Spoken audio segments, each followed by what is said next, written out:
नमस्कार बच्चों, आप सभी को एनके सिन्हा क्लासेस में स्वागत है। चलिए आज मैं आगे आप लोग के लिए जो सवाल लेकर आया हूँ बायोलॉजी के अंतर्गत। देखिए यहाँ पे सवाल है, शाकाहारी अधिकतम प्रोटीन आते हैं। शाकाहारी अधिकतम प्रोटीन पाते हैं, बताइए कहाँ पर पाते हैं? अनाजों से, दालों से, सब्जियों से, दूध से, है ना। अनाजों से, दालों से, सब्जियों से, दूध से शाकाहारी अधिकतम प्रोटीन पाते हैं। माने जो शाकाहारी भोजन जो लोग करते हैं उसमें सबसे ज़्यादा प्रोटीन किससे प्राप्त होती है? बताइए, अनाजों से होती है, दालों से होती है, सब्जियों से होती है या दूध से होती है? बताइए इसका सही जवाब क्या होगा।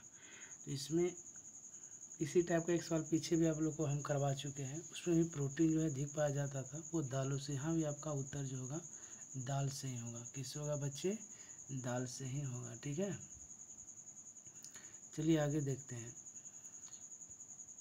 क्वेश्चन है, प्रोटीन का सर्व प्रमुख स्रोत है। माने प्रोटीन जो है सबसे ज़्यादा किससे मिलती है? काला चना से मिलती है या आपका बंगाल चना से मिलती है या मटर से मिलता है या सोयाबीन से मिलता है? बताइए, प्रोटीन का सर्व प्रमुख स्रोत है क्या है? काला चना, बंगाल चना, मटर या सोयाबीन? इसका सही जवाब जो होंगे बच्चे वो होंगे सोयाबीन। कौन होंगे? सोयाबीन। अगर दाल होता है इसमें तो फिर दाल के रूप में होता। ठीक है, तो चलिए यहाँ पे सही जवाब आपका जाएगा सोयाबीन के साथ। नेक्स्ट सवाल देखते हैं बच्चे। निम्नलिखित में से किसे रचनात्मक पदार्थ कहा जाता है? माने रक्षा करने वाली पदार्थ कौन है शरीर को, है ना। चाहे वह विटामिन हो, प्रोटीन हो, कार्बोहाइड्रेट हो, वसा हो। बताइए बच्चे, हमारी रक्षा जो करता है उसे क्या कहते हैं? शरीर की जो रक्षा करता है उसे क्या कहते हैं? विटामिन कहते हैं, प्रोटीन कहते हैं, कार्बोहाइड्रेट कहते हैं या वसा कहते हैं? इसका सही जवाब आप लोग दीजिए क्या होगा। देखिए इसका सही जवाब होगा बच्चे विटामिन। क्या होंगे बच्चे? विटामिन होंगे, जो हमारे शरीर की क्या करती है? रक्षा प्रदान करती है। नेक्स्ट सवाल है, विटामिन ए की कमी से कौन सा रोग होता है? विटामिन ए की कमी से कौन सा रोग होता है? आप सभी को पर इसकी सवाल की जानकारी होगी, है ना। बता दीजिए इसका आंसर क्या होगा।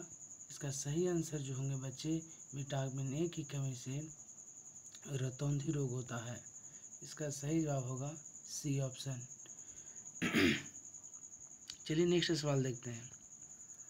निम्नलिखित में से किस विटामिन की कमी के कारण मसूड़ों से रक्त आता है और दांत हिलने लगता है? बताइए इसका सही जवाब दीजिए। देखिए मैं जितने भी सवाल आप लोग के लिए हमेशा ला रहा हूँ ये आपके कहीं ना कहीं एग्जामों में पूछे हुए सवाल हैं और हर एग्ज़ाम के लिए आपके यूजफुल ये सवाल हैं। कहीं ना कहीं ये सवाल आपको आगे आगामी एग्ज़ामों में जो है मिलेंगे। और इस प्रकार से जो भी मैं टॉपिक आपके लिए लेकर आ रहा हूँ ये सारे टॉपिक आप जो है डेली पढ़ते रहें, है ना। डेली देखने से सवालों को क्या होंगे कि आपको सवाल जो है मतलब कोई भी सेट प्रैक्टिस कीजिएगा तो वहाँ पर ध्यान में रहेगा और सवाल आसानी से बना पाएगा। उस सेट में आपका 1 नंबर पक्का हो जाएगा। तो इसलिए डेली देखा कीजिए ताकि सवाल आपका जो है उसका उत्तर जो है आपका सही सही मिल सके। देखिए यहाँ पे सवाल है बच्चे, निम्नलिखित में से किस विटामिन की कमी के कारण मसूड़ों से रक्त आता है और दांत हिलने लगता है? बताइए बच्चे इसका सही जवाब क्या होगा। तो विटामिन सी की कमी से ऐसा होता है। ठीक है, चलिए नेक्स्ट सवाल देखते हैं। विटामिन सी का रासायनिक नाम बताइए। विटामिन सी का रासायनिक नाम क्या है? एसॉर्बिक अम्ल है या सॉर्बिक एसिड भी इसको कह सकते हो। ठीक है ना। विटामिन सी का रासायनिक नाम क्या है? एसॉर्बिक अम्ल या उसी को एसॉर्बिक एसिड भी कह सकते हैं। चलिए नेक्स्ट सवाल देखते हैं। निम्नलिखित विटामिनों में से कौन सा शरीर में भंडारित नहीं होता है? बताइए बच्चे, निम्नलिखित विटामिनों में से कौन सा शरीर में भंडारित नहीं होता? ये सवाल का जवाब आपको देना है। कौन भंडारित नहीं होता है? विटामिन ए भी भंडारित होता है, अधिक मात्रा में रहते हैं। विटामिन सी भी, विटामिन ए भी। विटामिन डी जो है सर्वव्यापी रूपों में शरीर में भंडारित नहीं रहते। इसका सही जवाब होंगे डी। ठीक है, चलिए आगे सवाल को देखते हैं। कौन सा विटामिन प्रतिरक्षा प्रदान करता है? कौन सा विटामिन प्रतिरक्षा प्रदान करता है? वह विटामिन ए। कौन है बच्चे? Vitamin A. चलिए नेक्स्ट सवाल देखते हैं। विटामिन ई का रासायनिक नाम है। विटामिन ई का रासायनिक नाम है रेटिनॉल है, रिबोफ्लेविन है, पायरिडॉक्सिन है और टोकोफेरॉल है। पहले सवाल समझते हैं। विटामिन ई का रासायनिक नाम पूछा बच्चे, इसका सही जो जवाब होगा टोकोफेरॉल होगा। ठीक है ना, टोकोफेरॉल। चलिए नेक्स्ट सवाल देखते हैं। दांतों में निम्नलिखित में से क्या होता है? दांतों में निम्नलिखित में से क्या होता है? इसका सही जवाब दीजिए। क्या होता है? प्रोटीन होते हैं, कैल्शियम होते हैं, कार्बोहाइड्रेट होते हैं, खनिज होते हैं। क्या होते हैं? दांतों में निम्नलिखित में से क्या होता है? इसका सही जवाब देना आपका है। इसका सही जवाब जो होंगे बच्चे कैल्शियम होते हैं। ठीक है, चलिए आगे आप सवाल को लेकर चलते हैं।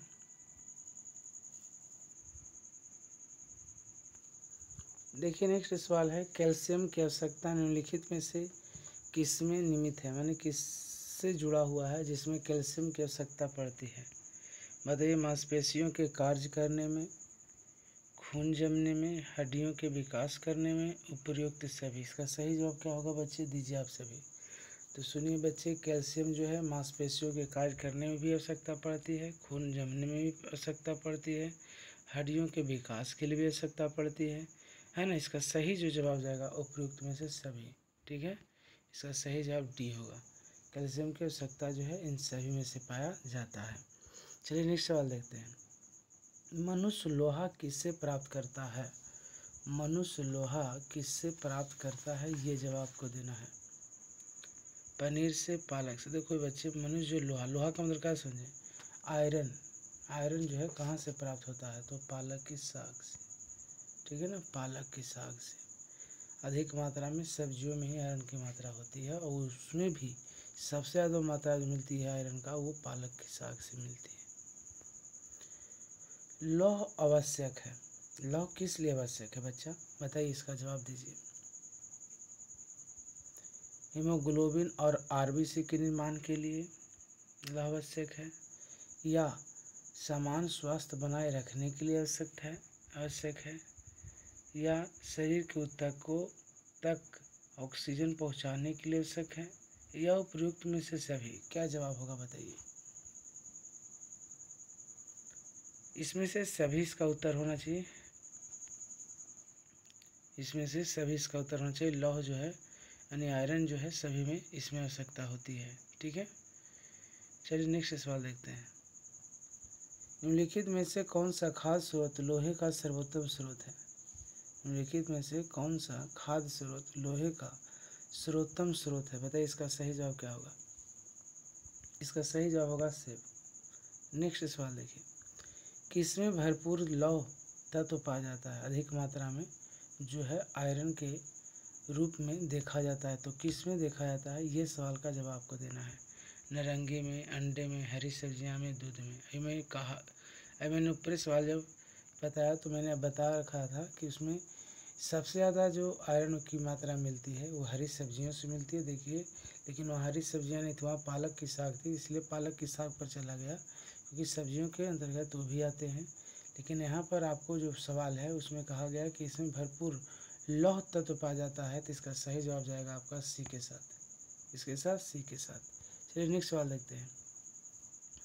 बड़ा बेहतरीन सवाल ये बच्चे हैं। कहा जाता है विटामिन और रोग के निम्नलिखित युगों में कौन सा सही है? तो देखिए यहाँ पे नंबर मिस्टेक है। यहाँ जो आप देख पा रहे हैं एक टाइपिंग से मिस्टेक नहीं, मतलब छूट गया वहाँ पे। एक में है यहाँ पे विटामिन ए बता रहा है, उसकी कमी से रिकेट्स रोग होता है। बिल्कुल गलत, रतौंधी रोग होता है। आपको इसमें पूछ रहा है, इसमें पूछ रहा है सही कौन है ना, वो पूछ रहा है। तो इसमें तो पहला एक वाला गलत हो गया आपका। विटामिन ए की कमी से रिकेट्स रोग नहीं होता है। ठीक है ना, विटामिन ए की कमी से रतौंधी रोग होता है। दूसरा देखिए, विटामिन B1 की कमी से बेरी रोग होता है। बिल्कुल सही दिया है। विटामिन सी की कमी से स्कर्वी रोग होता है, ये भी बिल्कुल सही है। इसका सही जो जवाब जाएगा 2 और 3 दोनों सही, इसलिए इसका आंसर बी के साथ जाएगा। किसके साथ? बी के साथ जाएगा। चलिए नेक्स्ट सवाल देखते हैं। निम्नलिखित की कमी से एनीमिया रोग होता है। निम्नलिखित की कमी से एनीमिया रोग होता है, बताइए। तो लोहा की कमी से, है ना, यानी आप कह सकते हैं आयरन की कमी से एनीमिया रोग होता है। कई बार एग्जामों में रनिंग करने वाला ये सवाल है। एक गिलास पानी पीने से कितनी कैलोरी मिलती है? एक गिलास पानी पीने से कितनी कैलोरी जो है मिलती है, बताइए। इसका सही जवाब क्या होगा? देखिए बच्चे, एक गिलास पानी पीने से कैलोरी जो मिलती है 0 मिलती है, यानी नहीं, कुछ नहीं मिलती कैलोरी में, ठीक है ना, यानी 0 मिलती है। नेक्स्ट सवाल है बच्चे, केंद्रीय खाद्य प्रौद्योगिकी अनुसंधान संस्थान कहाँ स्थित है? केंद्रीय खाद्य प्रौद्योगिकी अनुसंधान संस्थान कहाँ स्थित है? जवाब दीजिए। लखनऊ में है, रांची में, हैदराबाद में है, मैसूर में है, बताइए। केंद्रीय खाद्य प्रौद्योगिकी अनुसंधान संस्थान कहाँ स्थित है? लखनऊ में है, रांची में है, हैदराबाद में है, मैसूर में है। इसका सही जो जवाब होंगे बच्चे वो जाएगा आपका मैसूर के साथ। किसके साथ? मैसूर के साथ जाएगा। केंद्रीय खाद्य प्रौद्योगिकी अनुसंधान संस्थान मैसूर में स्थित है। ठीक, नेक्स्ट सवाल देखते हैं। टाइफाइड से शरीर का कौन सा अंग प्रभावित होता है, बताइए। टाइफाइड जो बीमारी होती है बच्चे, उस शरीर के कौन से अंग को डैमेज कर देता है, बताइए। यानी प्रभावित तो ही हुआ, डैमेज करना। अग्नाशय को या अमाशय को या आंत को या मस्तिष्क को? इसका सही जवाब देना है। तो टाइफाइड से शरीर का जो अंग प्रभावित होते हैं वो होते हैं सी, आंत होते हैं। क्या होते हैं बच्चे? आंत होते हैं। ठीक है, चलिए नेक्स्ट सवाल देखकर चलते हैं। बच्चे, पेचिश रोग के लिए उत्तरदायी प्रोटोजोआ है। मैंने पेचिश जो रोग होते हैं बच्चे, वो किस प्रोटोजोआ के अंतर्गत ये रोग होता है? मैंने प्रोटोजोआ में जो और भी रोग को दर्शाने के लिए टर्म होते हैं वो कौन है, बताइए। तो पेचिश रोग जो होता है उसके लिए जो प्रोटोजोआ उत्तरदायी है उसका नाम है एंट अमीबा। क्या नाम है बच्चे? एंट अमीबा के नाम से जाना जाता है। नेक्स्ट सवाल है, आँखों की दूर दृष्टि की बीमारी किसके कारण होती है? आँखों की दूर दृष्टि की बीमारी किसके कारण होती है? इसका जवाब आपको देना है। तो ये होते हैं बच्चे आँखों की दृष्टि। तो सही जवाब जो आपको जाएगा वो सी के साथ जाएगा। नेत्र गोलक के छोटे होने से होता है ऐसा। ठीक है, नेक्स्ट सवाल, हैजा का क्या कारण है? मैंने हैजा जो है निम्नलिखित में से किसके कारण होती है? जीवाणु के कारण होती है, विषाणु के कारण होती है, फफूंद के कारण होती है, या शैवाल के कारण होता है? हैजा जो रोग होता है बच्चे वो होते हैं जीवाणु के कारण। ठीक है, जीवाणु के कारण होते हैं, याद रखेंगे। नेक्स्ट सवाल है, एवियन इन्फ्लुएंजा जिसको आप लोग वर्ल्ड फ्लू के नाम से जानते हैं, विषाणुओं को निम्नलिखित में से निरूपित किया जाता है। मैंने किसको निरूपित करता है ना, वर्ल्ड फ्लू, बताइए। NH51 को, इन एक प्रकार का सूत्र है वर्ल्ड फ्लू को विषाणु का, ठीक है ना। तो NH51 है या NH15 है या N1H5 है या H5N1 है? देख लीजिए एक बार फिर से आप सभी। एवियन इन्फ्लुएंजा या वर्ल्ड फ्लू विषाणु को निम्नलिखित में से निरूपित करता है। निम्नलिखित में से इसका सूत्र क्या है वो बताना है। NH51, NH15, N1H5, H5N1, बताइए इसका सही जवाब। इसका सही जो जवाब जाएगा बच्चे वो जाएगा डी के साथ। किसके साथ? डी के साथ। चलिए नेक्स्ट सवाल देखते हैं बच्चे, मिलान करने वाले हैं। क्या सवाल? मिलान करने वाले ये सवाल हैं, तो देख लेते हैं इसका सही जवाब क्या होगा, बताइए आप सभी। क्वेश्चन नंबर 105 है, बताइए इसका सही जवाब क्या है। नीचे भी दिखाते रहे। देखिए मैं आपको ब्रश लेकर के इसको समझाता हूँ सामने, ठीक है।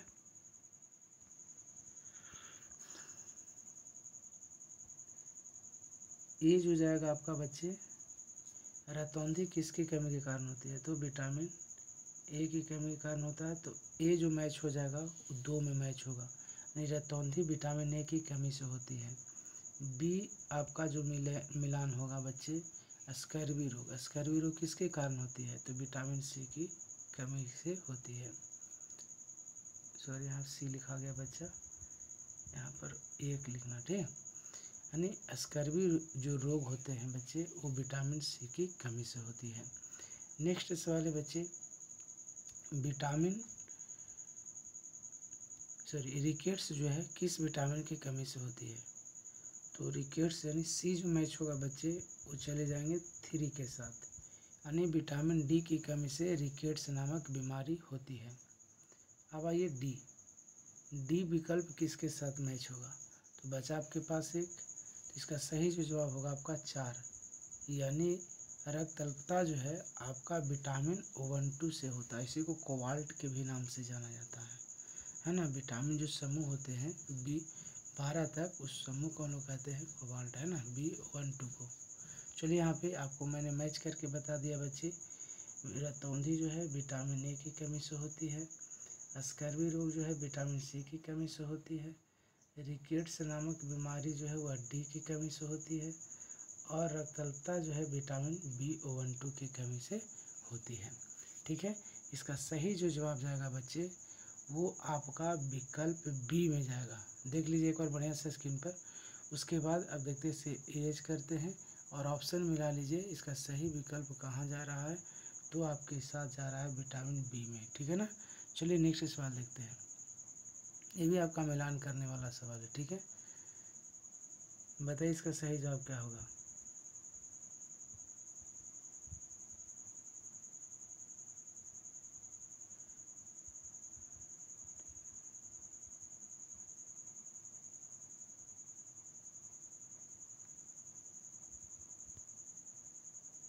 देखिए यहाँ पे ये जो विकल्प मिलेगा आपका, विडाल टेस्ट जो है टाइफाइड में होता है। ठीक है ना। बी जो ऑप्शन देख पा रहे हैं आप, डिक टेस्ट, ये जाएगा स्कारलेट लीवर में, ये आपका 5 के साथ मैच होगा। फिर है आपका टॉर्निकेट टेस्ट। टॉर्निकेट टेस्ट जो है किससे होती है, बताइए इसका सही जवाब क्या होगा। देख लीजिए एक बार बढ़िया से, विकल्प को भी देख सकते हैं। ए 3 में जाएगा, विडाल टेस्ट 3 में मैच होगा टाइफाइड में। फिर आप देखिए, मैंने ही बताया भी आप लोग को, डिक टेस्ट, ये जो मैच होगा आपका स्कारलेट लीवर में होंगे।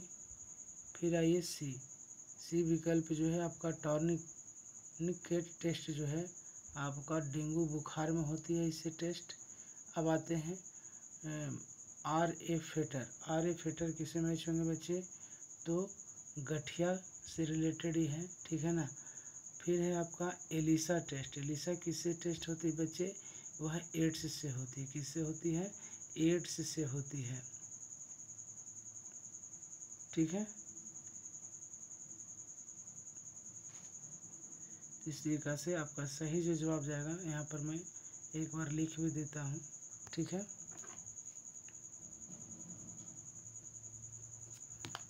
देखिए यहाँ से, ताकि आपको दिक्कत ना हो। 1 मिनट,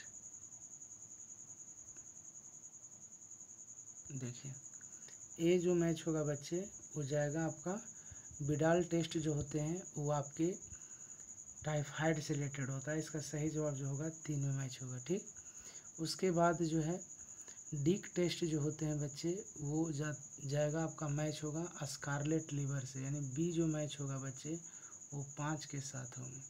फिर आइए तीसरा है बच्चा टॉर्निकेट टेस्ट। टॉर्निकेट टेस्ट किससे मैच होगा, तो आपका मैच होगा डेंगू बुखार से। किससे, डेंगू बुखार से। अब आइए डी में देखते हैं बच्चे, आर ए फैक्टर किससे रिलेटेड है। आर ए फैक्टर जो है किसकी जांच करती है, तो बताइए इसका सही जवाब जो होगा गठिया से रिलेटेड होगा। गठिया से रिलेटेड होगा।